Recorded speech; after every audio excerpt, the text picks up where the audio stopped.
Welcome back to another episode of the Fight Night Quickie with your host Newsome. We're coming off an amazing event last weekend at UFC Auckland for MMAPlay365. The dog of the week cashed, all the recommended bets cashed, 2 out of the 3 parlays cashed, 10 out of the 11 parlay pieces cashed, my official bet cashed, and the Sporter AI correctly predicted 4 out of 5 fights, along with 3 out of 5 methods of victory too. So whether you're a long-term gambler, a fun gambler, you just need my official bets, or you're here for the Sporter artificial intelligence, everyone was a winner with MMA Play 365. Money was flying everywhere. And we look to keep this rolling on into this weekend because we've got a great card at UFC Norfolk with a flyweight championship fight between Benavidez and Deiveson Figueiredo, which is a phenomenal fight that we will look to very shortly. But without further ado, let's start breaking down some fights now. I'm not sure what the finalised bout order of this card is. We've had some short notice fights come into the card. So we're going to start with Pena versus Steve Garcia.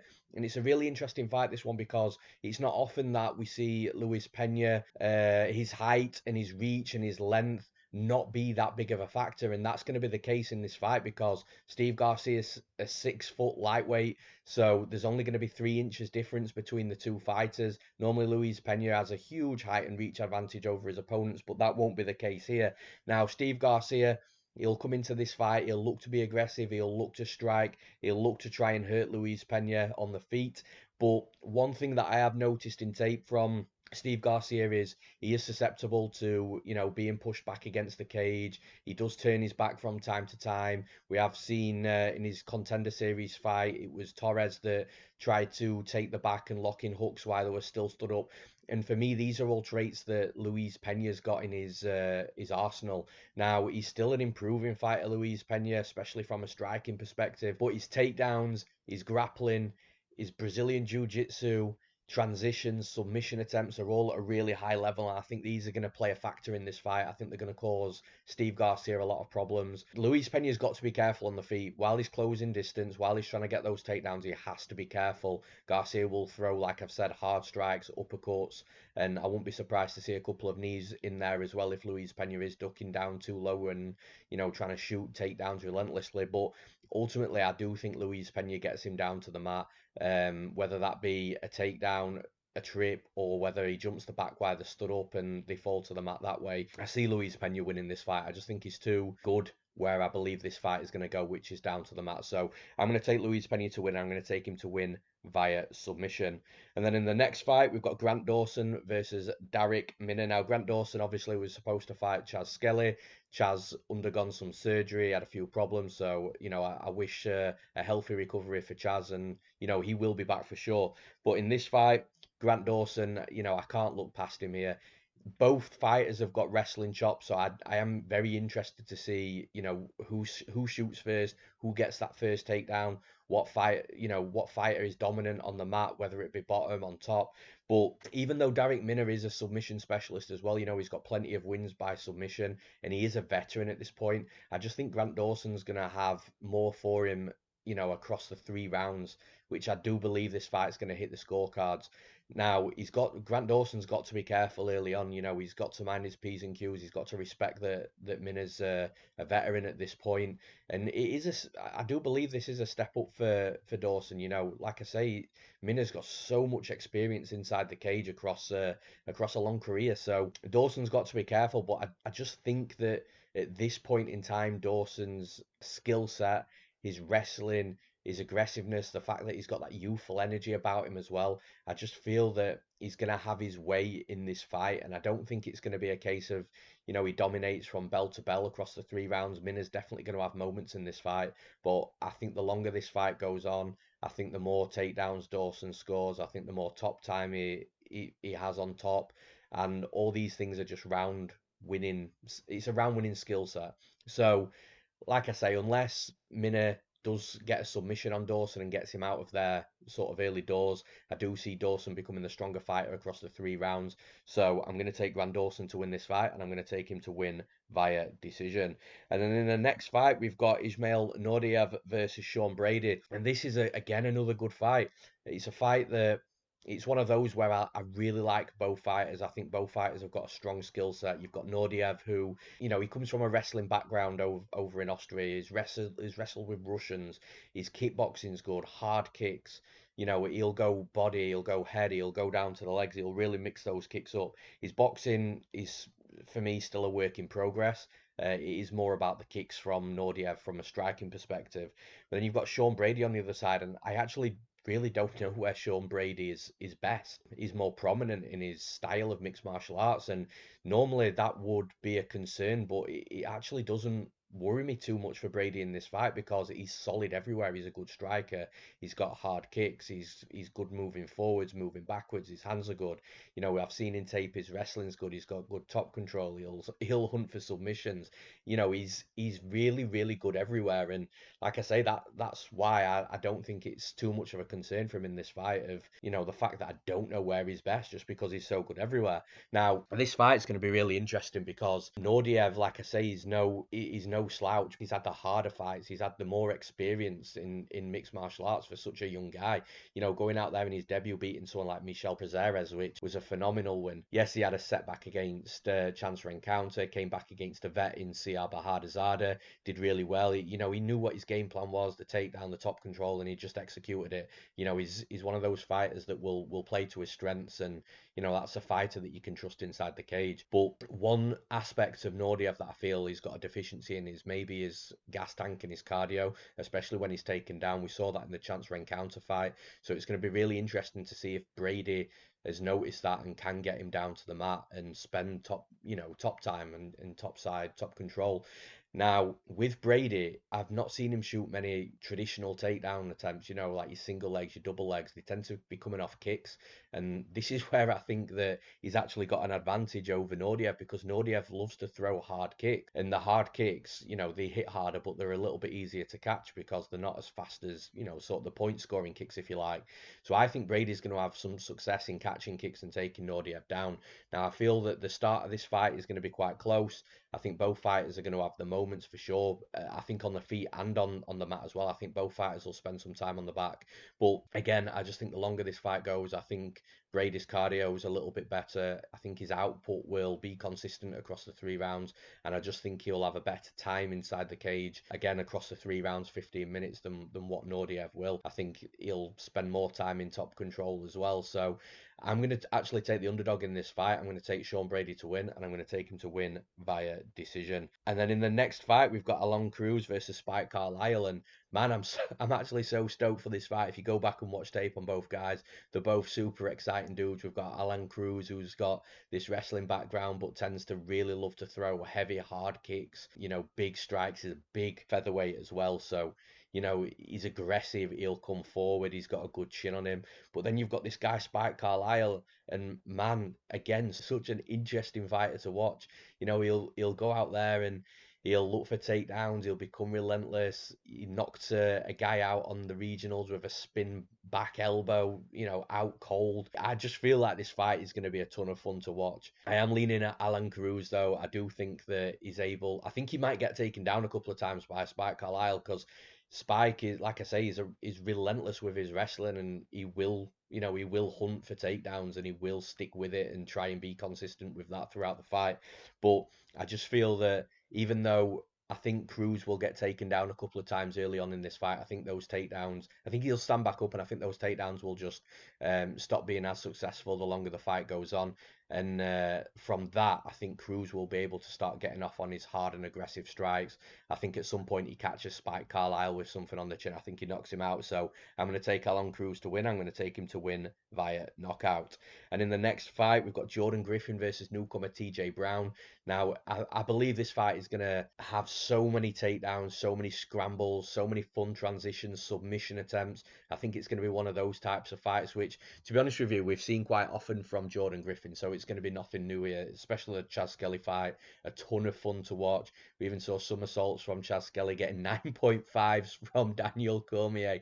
So it seems to be it seems to be a thing with Jordan Griffin to be in these exciting grappling fights, and I think this one's going to be another one. But what's interesting about TJ Brown is he's actually got a kickboxing background as well. So if this fight does stay on the feet, I think TJ Brown is definitely going to be able to handle himself. He might even be the better striker in this fight. Jordan Griffin, again, though, no slouch, a lot of experience. He's fought all types of opponents. So, I don't think TJ Brown's going to present anything in this fight that he hasn't seen or dealt with before.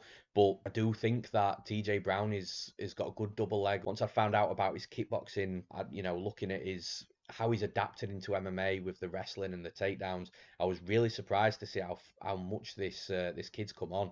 And like I say, I think he's going to be able to get takedowns on Jordan Griffin, whose takedown defense at this point hasn't been entirely great. But what makes this fight interesting, like I've already said, even though Griffin gets taken down, he can sweep, he can reverse, he can get on top himself.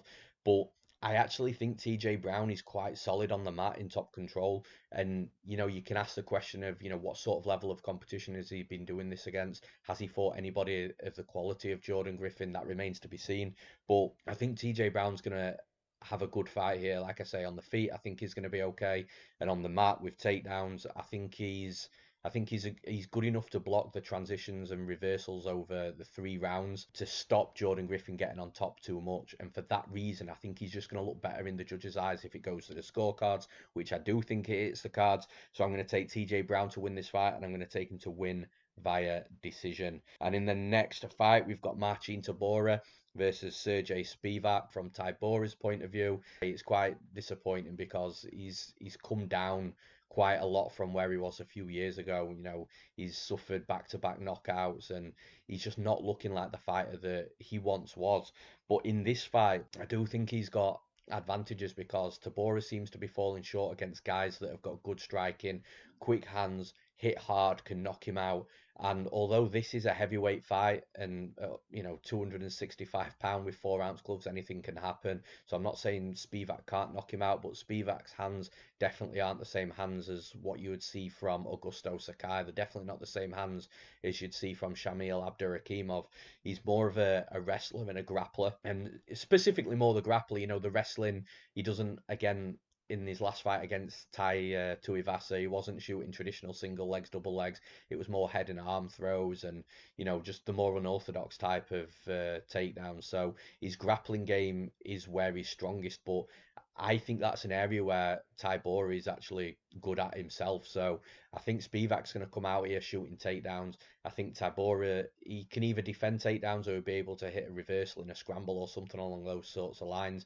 And whilst the striking on the feet, yes, Tybura is going to be a little bit cautious, I believe, because, of his last couple of fights. But I don't think Spivak is going to pose too much threat in regards to, what that one big knockout blow. I think once Tybura feels a couple of his punches on his face, he might ease into this fight a little bit more, be a little bit less cautious. Well, for me, he's just got to defend takedowns or get into good positions with sweeps and reversals once he's on the mat, which I think he is capable of.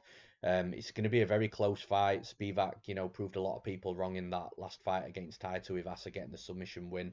He's a heavy underdog in that fight, but in this fight, I feel that the underdog's going to win. So I'm going to take Marcin Tybura to win, and I'm going to take him to win via decision. And in the next fight, we've got Brendan Allen versus Tom Breese. Again, just like I was saying with Ismail Naurdiev and Sean Brady, this is a fight where I really like both guys. Brendan Allen's looked solid since coming into the UFC. He's looked good outside of the UFC and LFA. He was a champion over there. A lot of those LFA fighters that come over tend to be really battle tested, and they all tend to be, again, like I said with Brady, good everywhere. The decent strikers, the decent wrestlers, the decent grapplers, and that pretty much defines Brendan Allen. And I picked Brendan Allen to beat Kevin Holland in his last fight, but I did not expect him to finish him.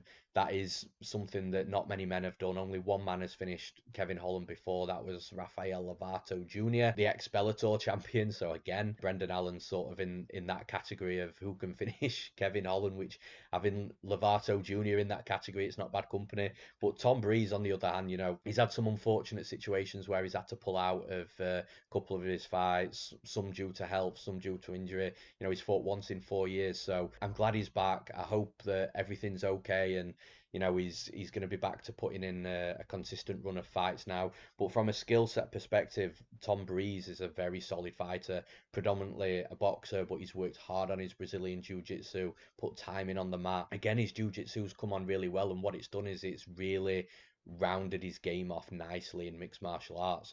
Now, in this fight, I do think he might have a bit of a stylistic battle, because we've got a fight that's southpaw versus orthodox now. Tom Breeze has got a really nice jab. He really likes to get that jab off, and he works a lot of his combinations and a lot of his attack on his feet from that jab. Now, the problem you've got with southpaw versus orthodox is there's the battle for that lead hand. So I don't think, although the jab is going to be there for Breeze, I don't think it's going to be as prominent as what it would be if the stance clash wasn't a thing in this fight. So it's going to be really interesting to see how that plays out. Now, I think a lot of this fight is going to be played on the mat, because Brendan Allen, although he's a good striker, he will turn relentless. He does prefer to be on the mat, even if that means him pulling guard. Now, this is where it gets interesting, because both fighters are very good grapplers. Both fighters can grapple from the back. They can both grapple on top. They can both sweep. They can both reverse. But I do think Brendan Allen's wrestling is slightly better than Tom Breeze's. I think Tom Breeze's takedown defense has improved over the years, but I do think Allen will be able to score takedowns. And even if Allen has to go to the mat on his back, he's got submissions off his back as well. Now, I don't see Tom Breeze being caught in one of those submissions whilst Breeze is on top in guard. That sort of scenario, I don't see that. But if Allen gets on top, the one thing that Breeze likes to do is he likes to look for leg locks to sweep and reverse and to get those better positions. And that can work when you're in a welterweight fight with Keita Nakamura and you're the bigger physical fighter inside the cage. But I don't think that works with someone like Brendan Allen, who, upper weight, he's going to have that same physicality, that same size. And he's, like I say, he's a seasoned grappler as well. I just don't think that's going to work. I think over this fight, if there's no finish, the judges are going to be looking at who's had more time in top control, who's been more active on the mat, and I just think those two things go to Brendan Allen. I do think this could be a close fight. The striking, I think, is going to be close, but again, I feel that if Breeze can't get into his rhythm with that jab and setting up the attacks, I'm just not sure if this fight is going to be won and lost on the feet. I think there's going to be some fun transitions, there's going to be some fun grappling battles in this fight. I just think Brendan Allen just comes out on top, and he's going to be one of those things where he edges a couple of rounds on the scorecards. So I'm going to take Brendan Allen to win. I'm going to take him to win via decision. And in the next fight, we've got Gabriel Silva versus Kyler Phillips. Silva obviously coming off that Ray Borg loss, and actually looking at what Ray Borg's done since then, you can't look down on Gabriel Silva for how that fight went, because he was winning a lot of the fight until Borg really turned it up and really put it on Silva and started to take him down. Cardio started to wane a little bit as well later in that fight. Kyler Phillips, on the other hand, again, he's an all-round fighter. He's got good striking, good spin kicks, spin attacks on his feet. He can wrestle, he can score takedowns. But I really think that in this fight, Kyler Phillips needs to keep this fight standing, because Gabriel Silva, he's a black belt in Brazilian Jiu-Jitsu. He's good on the mat. So Kyler Phillips has really, for me, got to keep this fight on the feet. If he tries scoring takedowns, I'm not saying he can't get a few, but he's going to put himself in a situation where he's giving Gabriel Silva the best opportunity for him to win that fight, which, again, for me, wouldn't be the smartest idea. But Gabriel Silva's striking isn't bad either. I think the striking is going to be quite evened out in this fight. I don't think we're going to really see too much of an edge of any fighter really overwhelming the other with strikes. Again, I think this is another fight that's probably going to be won and lost on the mat. I think Gabriel Silva is going to be able to score takedowns. He took Ray Borg down. He was able to transition with Borg for long periods of that fight on a UFC debut. So I've got absolutely no doubts that he's going to be able to do that against Kyler Phillips as well. And I think Gabriel Silva is going to take the win in this fight. Like I say, I think he's going to score takedowns. I think he's going to look for submissions on the mat. And I actually think he gets Kyler Phillips out of there. So I'm going to take Gabriel Silva to win this fight, and I'm going to take him to win via submission. And in the next fight, in the women's featherweight division, we've got Megan Anderson versus Norma Dumont. At first, I thought, is this one of those fights where the UFC are just giving Megan Anderson, a gimme fight? But I actually don't think that's the case. Watching tape on Norma Dumont, she's very aggressive. She's very well-rounded. I know it's been sort of regional fights, but you can tell sometimes that even though a fighter's fighting on the regional fights, all fights have to start somewhere. And you can tell in some fights that some fighters just are fundamentally sound, and I do see that with Norma Dumont. I think her striking's clean. I think her takedowns are clean. I think a top position grappling's clean. A couple of problems I've got in this fight, and it's the same thing I said about Joshua Culibao on the last event at UFC Auckland. You know, it's a debut fighter coming in and fighting up a weight division, and she's not just coming up a weight division to fight, you know, an average fighter at that weight division in regards to physicality. She's coming up a weight division to fight a huge featherweight in Megan Anderson. So I do think those are always red flags. Like I say, debutant fighter coming up in weight. But I do think this fight is going to be relatively competitive. I don't think Megan Anderson's going to run through, and it's going to be interesting to see where Megan Anderson goes, because if she starts getting outstruck, then she will look for takedowns. But if she starts to be successful on the feet, then she won't. I personally think, again, and I know I keep saying this with this fight card, I just think it's a common trend with this fight card, and this is one of the reasons why I'm looking forward to it so much. But I think this fight is going to end up on the mat, and I think we're going to see some transitions, some submission attempts, and I think Megan Anderson is going to get Norma Dumont out of there. So I'm going to go for Megan Anderson to win, and I think she grabs herself another submission in this fight. And in the next fight in the light heavyweight division, this is my favourite fight on the card. We've got Ion Cutelaba versus Magomed Ankalaev, and man, what a fight this is. But firstly, I've got to talk about the betting line, because, you know, I posted a tweet out the other day. Ankalaev was sitting at minus 255, Cutelaba was sort of plus 200. Those lines are just massively off in this fight, and they have come down a lot as well, which you know, I did anticipate, because they shouldn't have been that wide. I just didn't understand it. But the fight itself is a great one, because we've got on one hand Ion Cutelaba, who everybody knows who Cutelaba is and what he's about right now. You know, he's aggressive. He does have this Greco-Roman background that we don't really see too much. So I'm hoping that we do see that a little bit in this fight, because on the other hand, we've got Magomed Ankalaev, who is a Dagestani-born Russian, so you know where he's good. But back to Cutelaba, again, aggressive striker, Greco-Roman wrestling background. He'll come forward. He's got huge power in his hands. He'll win combinations. You know, he's got an iron chin. He'll be able to take punches, and that's one of the reasons why he can come forward really aggressively at 205 pounds. So a really, really fun fight to watch. Now, on the other hand, as I've already mentioned briefly, Magomed Ankalaev, Dagestani-born Russian, great wrestling, great top control, really dominant once he's on top with his opponents, but he's also got a decent striking game, and we saw that in his last fight with the combination he put together, finishing off with a head kick. Like I say, he's just, again, another very well-rounded fighter. Now, in this fight, it's going to be really interesting how Ankalaev deals with Cutelaba, because Ankalaev's distance management and sliding in and out of range is really, really good. So I don't know whether he chances himself, or, you know, takes that chance of potentially letting Cutelaba throw numerous hard shots, trying to gas himself out, and then he pushes forward. But for me, that's a huge risk, because if Cutelaba lands on the chin of Ankalaev, Ankalaev has got a good chin, but I believe that Cutelaba could put anybody away if he lands clean whilst he's fresh with a big hard shot. So that wouldn't be the smartest move from Ankalaev. So it is going to be interesting to see if he comes out testing his striking or looks to take Cutelaba down. Cutelaba can be taken down while he's fresh, though, early in fights. He will stand back up. He has got that ability to stand back up. Again, the early moments in this fight are going to tell us a lot. I do feel if Ankalaev sort of lasts half of that first round and Cutelaba's thrown a couple of shots as well, I do think that favours Ankalaev moving forward, because Cutelaba's gas tank can wane.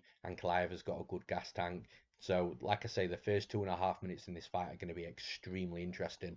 But I do side with Ankalaev for that reason, because I just feel that even though that 2.5 minutes could produce a high percentage chance of Cutelaba knocking you out, I do feel that there's more to a fight than just the first 2.5 minutes. Obviously, you've got the second half of that first round, and then you've got rounds 2 and 3 as well. And I just feel that Ankalaev can survive that storm, weather that storm, get past that first half a round, get it later into the fight, score takedowns, and I don't think he's going to get Cutelaba out of there. Maybe a submission if Cutelaba's really, really tired, but I am leaning towards Ankalaev to win this fight in the scorecard. So I'm going to take Magomed Ankalaev to win. I'm going to take him to win via decision. And in the co-main event of the evening, in the women's featherweight division, we've got Felicia Spencer versus Zarah Fairn dos Santos. This is really strange matchmaking for me, and I know I'm about to delve into some MMA math, but Dos Santos made a UFC debut against Megan Anderson in the last fight, and you know, it wasn't going that great for Megan on the feet. She took her down to the mat, she submitted her. You know, she really showed a huge deficiency in Dos Santos's ground game down there. And Megan Anderson went in against Felicia Spencer, got taken down and got submitted. So what do the UFC think? Okay, we'll pair Dos Santos against Felicia Spencer. It just doesn't make any sense to me. And the line is huge on this fight, and I think it's huge for a reason. Felicia Spencer, she looked good against Chris Cyborg in her last fight, even though she lost. Again, fighting Chris Cyborg in your last fight and then coming to fight an opponent who's just lost to the last person that you finished. So it's just crazy. But yeah, I think Felicia Spencer's striking's improving, but I think she's going to take Dos Santos down in this fight. I think she's going to spend time in top control for as long as it lasts.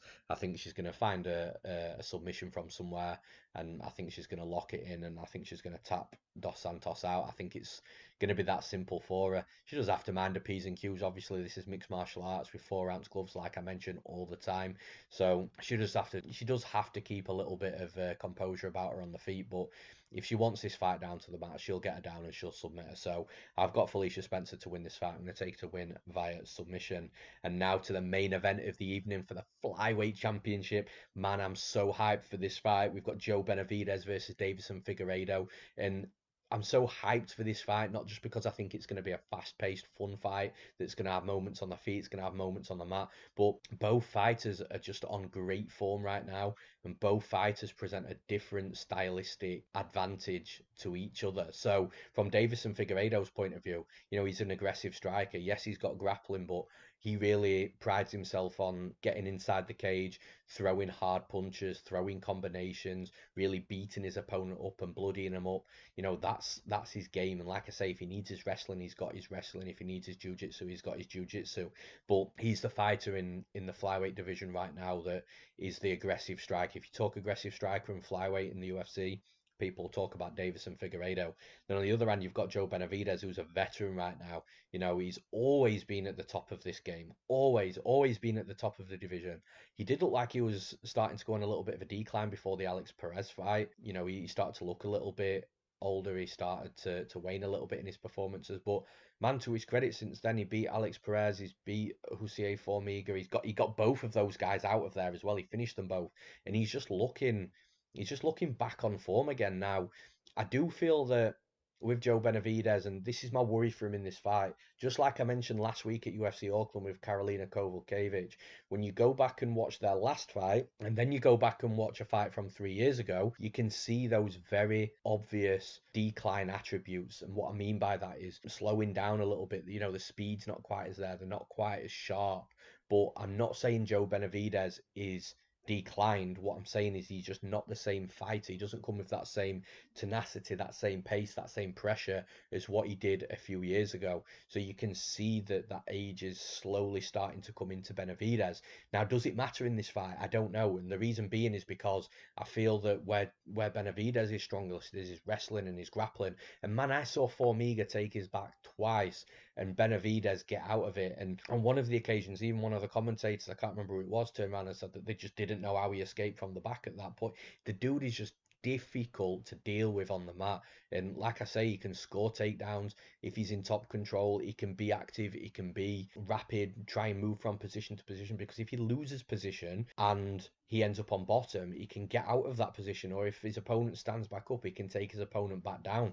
So it's going to be really interesting to see how Deiveson deals with that. And actually, when you look back at the history of Deiveson Figueiredo, the last fighter that he fought that was anywhere close to Benavidez in regards to this style was Hussein Formiga, and he got absolutely trolled on for 3 rounds on the mat. He was getting taken down at will. He couldn't get off his back. So I feel that that's a real deficiency for Deiveson Figueiredo. The problem I've got with Joe B from the other side is Joe B seems to have little respect for his striking defense. He'll come forward, he'll wing shots, he'll leave his chin out in the air. And man, if you do that against Deiveson Figueiredo, he's going to catch you and knock you out. So you can see it right now with the way I'm explaining this fight, like how close this fight is. And I don't necessarily disagree with the line when it was around -125. But there's been more money come on Benavidez. I sort of get that. And I'm leaning towards Benavidez because I will always pick the fighter that I believe can take his opponent down, and his opponent has shown in previous fights that they don't have too much off the back in regards to sweeps, reversals, submission threats, or a get-up game. And I feel that way with Deiveson Figueiredo. I just feel that it might be Joe B's time to really take what he's searched for and longed for his entire MMA career at the top of the game and being one of the best fighters in the world at all times. So I just think it leans towards Benavidez. Benavidez has got to be careful on his feet. He can't take punches off Deiveson. He can't wane forward with his chin in the air. If he does, Deiveson Figueiredo, I think, is going to knock him out. But I think Joe B finds takedowns in this fight. I think the longer the fight goes on as well, I think Joe B's cardio is a little bit better. I think once he's taken Deiveson down a couple of times and spent a lot of time in top control, that might be a worry for Deiveson. He might not let his strikes go as much as he should. But for that reason, I have to lean Joe Benavidez. So I'm going to take Joe Benavidez to win this fight. I'm going to take him to become the new flyweight champion of the world. I'm going to take him to win via a late submission. And that's it for this week's Fight Night Quickie, guys. I hope you enjoyed it once again. I appreciate all your likes. I appreciate all your subscribes, guys. I've had some positive feedback with these Fight Night Quickies, so I really do appreciate it. For all my bets this week, whether you're a long-term gambler, a fun gambler, whether you like parlays, whether you just want my official bets, whether you want to get on board with the artificial intelligence, we've got everything for everybody at MMAPlay365. Plenty of different packages, plenty of different subscription terms as well. So go to MMAPlay365.com and take a look at everything that we've got to offer. Thank you once again, and we'll see you next week for UFC 248.